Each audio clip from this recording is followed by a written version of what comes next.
These shows just feel so lifeless at this point. It is so hard to watch this full show. I cannot watch this full. I can't. I have to watch it in clips, or I have to just fast forward through most of the show. It's very hard. 3 hours. It's way too fucking long. Now, many things happened in this recent show. Jey Uso is no longer champion, and thank God, because he was definitely one of the worst champions I've ever witnessed. Ever. And can we wrap this up? I don't want to see another fucking match between Gunther and Jey Uso ever. I don't. I don't want to see them have a promo with each other. I don't want to see them look at each other. I don't want to see anything. Right? I don't know what they have for Gunther. And let me be honest. Do I think Gunther should have won this match? No. Because it makes no sense when it comes to the story. Right? Am I happy? Yes. Because Jey Uso, like I said, is one of the worst champions I've ever seen. Right? Now, Gunther is one of the most boring champions I've ever seen. So, you have to pick your poison with this shit. And all of this feels like filler, man. It feels like it doesn't even matter. Like, first of all, why wasn't this match even on Money in the Bank? Second of all, no one cares. Yeah, obviously there's some Jey Uso fans that care. But we just saw Gunther as champion. Why the fuck would we want to see him again as champion? And it's probably going to be another boring-ass reign. Who is he going to feud with? Is it going to be a rematch against Jey Uso? And then Jey Uso is going to win it back? Oh, great fucking storytelling. Like, come on, man. I don't want to watch bullshit. I'm trying to watch actual storylines, drama. And on that note, I want to talk about Ron Killings. I enjoyed his promo. He talked about how he is no longer R-Truth. He is Ron Killings. He's going to be serious. And I'm here for it, right? However, the main storyline, in my opinion, should be him having beef with Triple H. Putting heat on Triple H is great for the business. We need a big heel authority figure, and that could be Triple H. And he's done it in the past. He has experience on being a authority heel type of figure, right? But he's not even going to try it now. For some reason, that wasn't in anyone's mind. No one's thought process. No one was like, maybe we should build this into a storyline. But of course, the WWE is just going to let this moment pass, and we're going to forget about it in about a month. Now, to be honest, I am not feeling the new Seth Rollins faction. I feel like for Bronson Reed and for Braun Breaker, I never hear them talk. They look like security guards.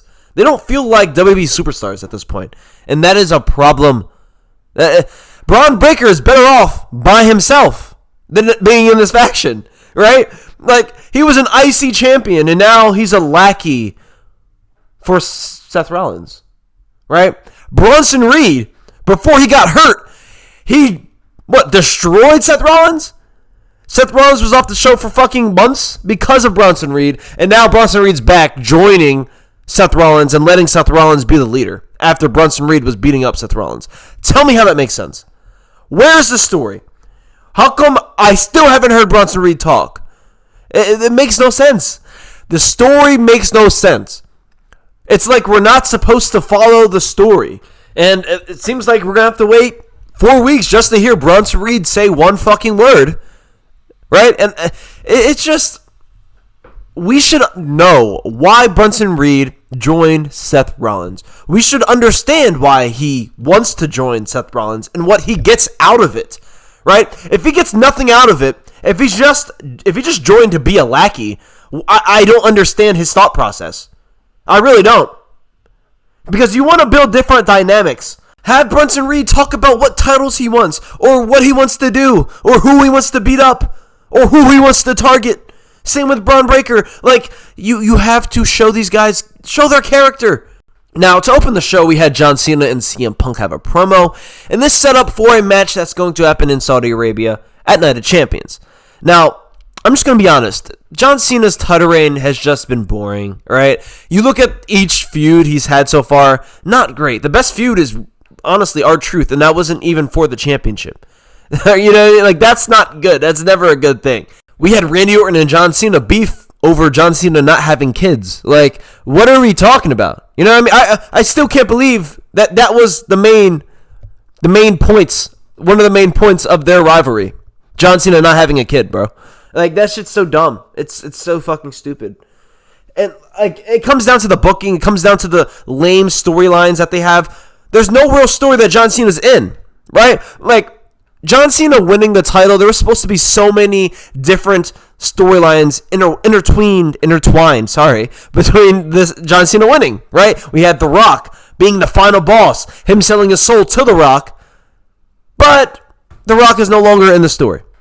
So now, John Cena is the champion because he sold his soul to The Rock, but The Rock is no longer in the story. So, what the fuck are we saying? What the fuck is it? What is the story?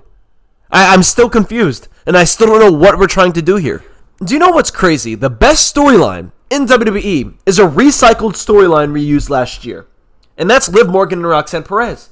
As of now, that's the best storyline, but it's just recycled because we have a booker in Triple H who is so fucking lazy. He cannot come up with his own concepts. He cannot come up with his own stories. He's a wrestler at first. He's a wrestler first, writer fifth. This guy, I don't even know if he fucking writes at all, to be honest. I don't think he writes. There's no way he writes. He probably just has the final say and is like, yeah, that sounds good. There's no way Triple H comes up with any creative thought. There's nothing. There's no creative thoughts in his fucking head, bro. The fact that we are recycling a storyline that we had last year, it's just insane to me.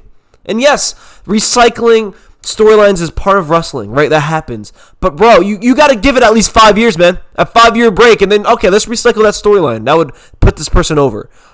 But no, we're not even. I don't even think it was a year. I think it's probably been like 6 months.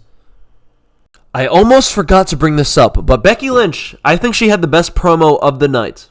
Right? She was so fucking delusional. It was funny as fuck. She raised my hand so aggressively, I thought she dislocated my shoulder. And so, as the bigger person that I am, help me now that you have hurt my shoulder. Please help me put this on my waist. But she lost it. She tried to kill me. Now, I really did enjoy this promo. I thought it was funny. It showed Becky's layers of different characters. Like, I haven't seen a character like this from Becky Lynch, so I'm enjoying this. However, Bayley did show up and jumped Becky Lynch, and I completely forgot that she was even in this fucking storyline. I was so confused at first. I'm like, why the fuck is Bayley even jumping her? And then I'm like, oh, yeah, I forgot. Bayley was supposed to wrestle at WrestleMania, but she got beat up by Becky, so she couldn't. Now, in my opinion, I think she should have came and DQ'd Becky Lynch, beat her up while she was fighting for the championship so she wouldn't have gotten it, instead of jumping her while she was cutting a promo.